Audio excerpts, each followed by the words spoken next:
എല്ലാവർക്കും നമസ്കാരം. കുട്ടികൾക്കൊരു ചങ്ങാതിയിലേക്ക് സ്വാഗതം. അപ്പോൾ നമുക്ക് നേരെ കഥയിലോട്ട് കിടക്കാം അല്ലേ. ഇന്ന് ശ്രീകൃഷ്ണൻ്റെയും അർജുനെയും കർണനെയൊക്കെ ഉൾപ്പെടുത്തി ആ ഒരു കഥയാണ് ഞാൻ പറയാൻ പോകുന്നത്. കർണൻ്റെ ദാനത്തെക്കുറിച്ച്. ശ്രീകൃഷ്ണൻ്റെ ഏറ്റവും അടുത്ത ചങ്ങാതിയാണ് അർജുനൻ അല്ലേ. എല്ലാവർക്കും അറിയാം അർജുനൻ ശ്രീകൃഷ്ണൻ്റെ ഏറ്റവും അടുത്ത ചങ്ങാതിയാണ്. ഒരു ദിവസം കൃഷ്ണനും അർജുനനും കൂടെ കുശലപ്രശ്നങ്ങളൊക്കെ നടത്തിക്കൊണ്ടിരിക്കുകയായിരുന്നു. അതിനിടയ്ക്ക് സംസാരത്തിൽ ദാനത്തെക്കുറിച്ച് പറഞ്ഞു. അപ്പം കൃഷ്ണൻ പറഞ്ഞു, കർണൻ്റെ ദാനശീലത്തോളം വലുതായി ആരുടെയും ദാനശീലമില്ല. അത്ര വലിയ ദാനശീലനാണ് കർണൻ. ഇത് അർജുനന് ഒട്ടും ഇഷ്ടപ്പെട്ടില്ല. താൻ എന്തുമാത്രം ദാനം ചെയ്യുന്നു, എന്നിട്ട് താൻ ചെയ്യുന്ന ദാനത്തെക്കുറിച്ച് കൃഷ്ണന് ഒരു വിലയുമില്ലേ. താൻ ദാനം ചെയ്യുന്നത് കൃഷ്ണൻ അറിയാവുന്നതാണല്ലോ. എന്നിട്ട് തൻ്റെ ശത്രുവായ കർണൻ്റെ ദാനശീലത്തെക്കുറിച്ച് അങ്ങ് ഇത്ര വളരെ പുകഴ്ത്തി പറയുന്നത് എന്താ? എൻ്റെ ദാനശീലത്തെക്കുറിച്ച് അങ്ങേക്കും അറിവുള്ളതല്ലേ. ഞാൻ ആര് ചോദിച്ചാലും നൽകാറുണ്ടല്ലോ. അർജുനൻ്റെ മുഖം വാടി ഇത് കേട്ടപ്പം അർജുനൻ പറഞ്ഞു, അങ്ങ് പറയുന്നല്ലോ കർണൻ്റെ ദാനശീലമാണോ വലുതെന്ന്. അത് എങ്ങനെയാണ് അറിയുന്നത്? അങ്ങക്ക് എങ്ങനെയാണ് മനസ്സിലായത്? അത് കേട്ടപ്പം കൃഷ്ണൻ അർജുനനോട് പറഞ്ഞു, എങ്കിൽ നമുക്കൊരു കാര്യം ചെയ്യാം. ശ്രീകൃഷ്ണന് അർജുനൻ്റെ ഈ ശോഭം കണ്ടപ്പോൾ ചിരി വന്നു. എങ്കിലും അർജുനനെ അതൊന്ന് ബോധ്യപ്പെടുത്തണമല്ലോ. അതിനാണ് കൃഷ്ണൻ പറഞ്ഞു, അങ്ങനെയാണെങ്കിൽ നമുക്ക് നാളെ അതൊന്ന് പരീക്ഷിച്ച് നോക്കാം, ആരുടെ ദാനശീലമാണ് വലുതെന്ന്. അർജുനന് സ്വല്പം അഹങ്കാരവും ചെറിയൊരു അസൂയൊക്കെ ഉണ്ട്. അതൊന്ന് മാറ്റണമെന്ന് ശ്രീകൃഷ്ണനും വിചാരിച്ചിരുന്നു. അതിനു വേണ്ടിയും കൂടിയാണ് ഇങ്ങനെയൊരു ദാനശീലത്തെക്കുറിച്ച് എടുത്തിട്ടതും അർജുനെ ഒന്ന് ശോഭിപ്പിച്ചതും. അതൊന്ന് മാറ്റാൻ വേണ്ടിയായിരുന്നു. അർജുന, നാളെ നമുക്ക് ഒരു പന്തയം നടത്താം. അർജുനൻ സമ്മതിച്ചു. ശരി, അങ്ങനെയാകാം. ശ്രീകൃഷ്ണനും അർജുനെ ഒരു പാഠം പഠിപ്പിക്കണമെന്ന് തീരുമാനിച്ചു. അങ്ങനെ പിറ്റേ ദിവസം പന്തയം നടത്താൻ നിശ്ചയിച്ചു. പന്തയം അവസാനിക്കുമ്പോൾ രാവും പകലും പോലെ തെറ്റും ശരിയും നിനക്ക് മനസ്സിലാകും എന്ന് അർജുനനെ ഒന്നുകൂടി കൃഷ്ണൻ ഓർമ്മിപ്പിച്ചു. അങ്ങനെ പിറ്റേ ദിവസം എത്തി പന്തയത്തിന് രണ്ടുപേരും തയ്യാറായി വന്നു. ആദ്യം കൃഷ്ണൻ അർജുനനെ മാറ്റിക്കൊണ്ടുപോയി നിർത്തിയിട്ട് പറഞ്ഞു, ഞാൻ അവിടെ ഒരു വലിയ സ്വർണത്തിൻ്റെ മലയും വെള്ളിയുടെ മലയും വെച്ചിട്ടുണ്ട്. കൃഷ്ണൻ അർജുനനെ ആ പർവ്വതം, സ്വർണ്ണപർവ്വതമാണ്, വെള്ളിപ്പർവ്വതം, അതിൻ്റെ അടുക്കൽ കൊണ്ട് നിർത്തി. എന്നിട്ട് പറഞ്ഞു, ഇത് രാവിലെ അവിടെ കൊണ്ട് നിർത്തുന്നത്, വൈകുന്നേരത്തിനകം ഈ 2 പർവ്വതവും നീ ദാനം ചെയ്തിരിക്കണം. സന്ധ്യയാകുന്നതിന് മുമ്പ് ദാനം ചെയ്തിരിക്കണം. സൂര്യാസ്തമയത്തിന് മുമ്പ് വേണം എന്ന് ഒന്നുകൂടി ഓർമ്മിപ്പിച്ചു. അർജുനൻ ഉടനെ വിചാരിച്ചു, ഇതാണോ പന്തയം?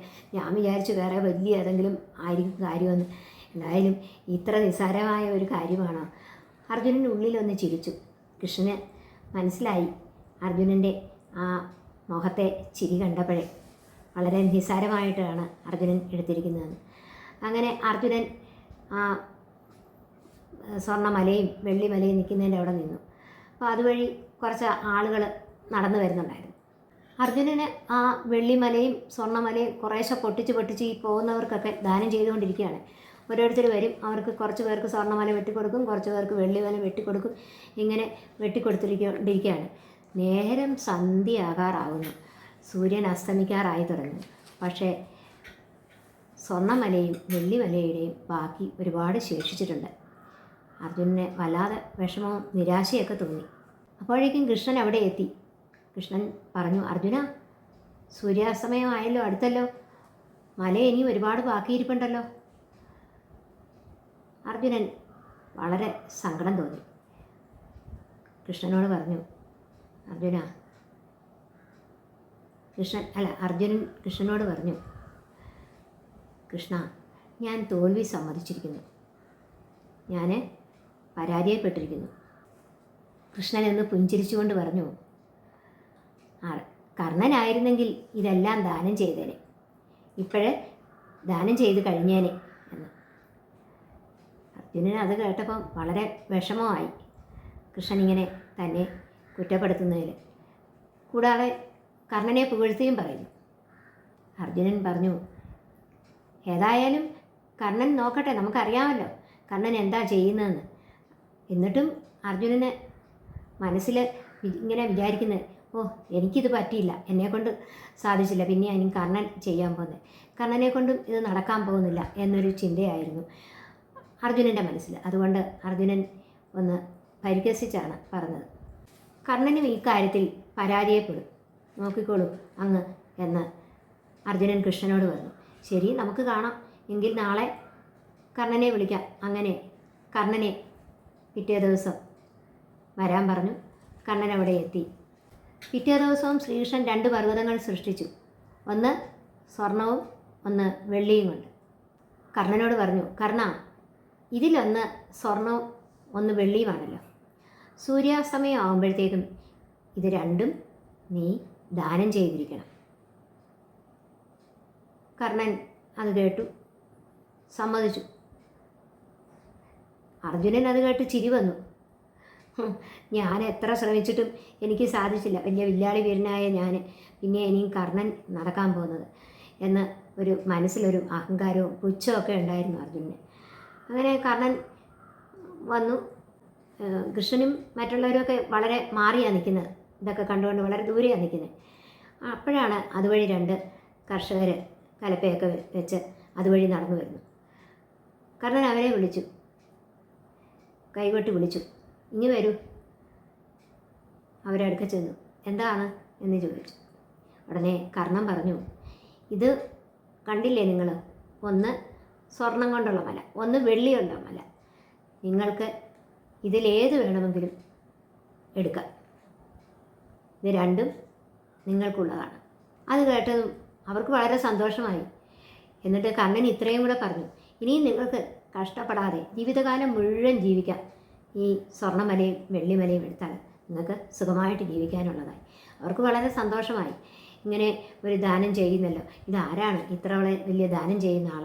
കർണനെന്ന് പറഞ്ഞ ആളിനെക്കുറിച്ച് കേട്ടിട്ടുണ്ട്, ഇനിയും ആരാണോ, കർണനാണോ എന്നൊക്കെ അവർക്ക് സംശയിച്ചു. ഏതായാലും അവരൊന്നും ചോദിച്ചില്ല, നമുക്ക് കിട്ടിയ ഒരു ദാനമല്ലേ. അവർ വളരെ സന്തോഷത്തോടെ അത് സ്വീകരിച്ച് അവർ സമ്മതിച്ചു, ഞങ്ങളിത് എടുത്തുകൊള്ളാമെന്ന്. കർണൻ നേരെ കൃഷ്ണൻ്റെ അടുക്ക ചെന്നു. എന്താ കർണ, ഭഗവാനെ, ഞാൻ അത് രണ്ടും ദാനം ചെയ്തു കഴിഞ്ഞു. ഇത്ര എളുപ്പമോ? അതെ. അതുവഴി 2 കർഷകർ വന്നിരുന്നു, അവരോട് പറഞ്ഞു ഇത് രണ്ടും ഞാൻ നിങ്ങൾക്ക് ദാനം ചെയ്തിരിക്കുന്നു, നിങ്ങൾ എടുത്തോളുന്നു. അപ്പോൾ എൻ്റെ ജോലി കഴിഞ്ഞു, ഇനിയും അതവർ കൊണ്ടുപോകും. ഞാൻ അവർക്ക് ദാനം കൊടുത്തു കഴിഞ്ഞു, പിന്നെ എനിക്കതിനെക്കുറിച്ച് ആലോചിക്കേണ്ട ആവശ്യമില്ല. അത് കേട്ടപ്പോഴത്തേക്കും അർജുനന് വളരെ ലജ്ജ തോന്നി. ഇത്ര നിസ്സാര കാര്യം ഞാൻ അത് മുറിച്ച് പലർക്കും കൊടുക്കാൻ നോക്കി. കർണൻ അത് 2 പേർക്കായിട്ട് കൊടുത്തു കഴിഞ്ഞു. കർണൻ പറഞ്ഞു കൃഷ്ണനോട്, അങ്ങനെ പോകാൻ അനുവദിക്കണം. ഭഗവാൻ അർജുനനെ ഒന്ന് നോക്കി. അർജുനൻ ഇങ്ങനെ തല താഴ്ത്തി നിൽക്കുകയാണ്. ഒരു ചെറിയ ചമ്മലുണ്ട്, കാരണം തനിക്ക് പറ്റിയില്ലല്ലോ. കർണൻ ഭഗവാന്റെ അനുഗ്രഹം വാങ്ങിച്ച് മടങ്ങിപ്പോയി. അർജുനന് മനസ്സിലായി തൻ്റെ തെറ്റും തനിക്ക് പറ്റിയ ഈ അഹങ്കാരം കൊണ്ടാണ് ഇങ്ങനെ പറ്റിയതെന്നും അർജുനന് തിരിച്ചറിയാൻ കഴിഞ്ഞു. കൃഷ്ണൻ അർജുനെ അരികിൽ വിളിച്ചു. അർജുന, ഞാൻ പറഞ്ഞതിൻ്റെ പൊരുൾ നിനക്ക് മനസ്സിലായല്ലോ ഇപ്പോൾ അല്ലേ? അർജുനൻ കൃഷ്ണനെ കൈകൂപ്പിക്കൊണ്ട് പറഞ്ഞു, തലകുലുക്കി. എന്നിട്ട് പറഞ്ഞു, മനസ്സിലായി, എന്നോട് ക്ഷമിക്കണം, എൻ്റെ അവിവേകത്തിന് മാപ്പ് തരണം എന്ന് പറഞ്ഞു. ഇതാണ് നമുക്ക് അഹങ്കാരം വന്നു കഴിഞ്ഞാൽ എന്തും ചെയ്യാം, എന്തും എന്നെക്കൊണ്ടാകും എന്നുള്ള ഒരു വിശ്വാസമായിരുന്നു. പക്ഷേ കർണൻ എത്ര നിസ്സാരമായിട്ടത് ചെയ്ത്, എല്ലാം എൻ്റേതെന്നും പറഞ്ഞ് കെട്ടിപ്പിടിച്ച് വെച്ചില്ല. ഞാൻ ദാനം ചെയ്തു, ഞാനെല്ലാം അവർക്ക് സമർപ്പിച്ചു കഴിഞ്ഞു, മുഴുവനും അവർക്ക് കൊടുത്തു കഴിഞ്ഞു. പിന്നെ അവരെന്ത് വേണേലും അത് ചെയ്യാം. ദാനം ചെയ്യാനാണ് എന്നോട് ഭഗവാൻ പറഞ്ഞത്. ഞാൻ ദാനം ചെയ്തു കഴിഞ്ഞു. പിന്നെ എനിക്ക് അതിനെക്കുറിച്ച് ആലോചിക്കേണ്ട ആവശ്യമില്ല. ബുദ്ധി ഉപയോഗിച്ചാണ് കർണൻ അവിടെ ചെയ്തത്. അർജുനൻ അത്രയ്ക്കൊന്നും ചിന്തിച്ചില്ല. താൻ വില്ലാളി വീരനാണ്, തനിക്ക് വലിയ കഴിവുണ്ട്, അതുകൊണ്ട് നിമിഷത്തിനകം ഇത് പൊട്ടിച്ചു കൊടുക്കാം എന്ന് വിചാരിച്ച് അർജുനൻ ഇരുന്നത്. അതുകൊണ്ടാണ് ഇങ്ങനെ പറ്റിയത്, അഹങ്കാരം കൊണ്ട്.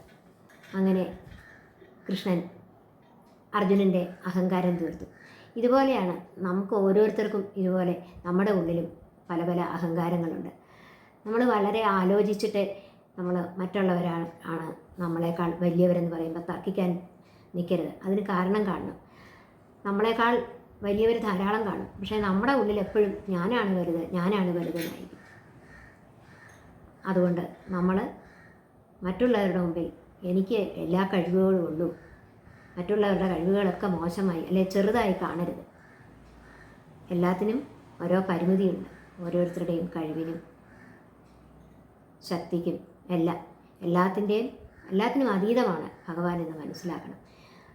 അർജുനനെ ഭഗവാൻ അത് മനസ്സിലാക്കി കൊടുക്കുകയായിരുന്നു ചെയ്തത്. തൻ്റെ വലിയ ഭക്തനാണ് അർജുനൻ. അവൻ്റെ അഹങ്കാരത്തെ മാറ്റിക്കളയണം. അങ്ങനെ പലപ്പോഴും അർജുനൻ്റെ അഹങ്കാരത്തെ കൃഷ്ണൻ മാറ്റിക്കളഞ്ഞിട്ടുമുണ്ട്.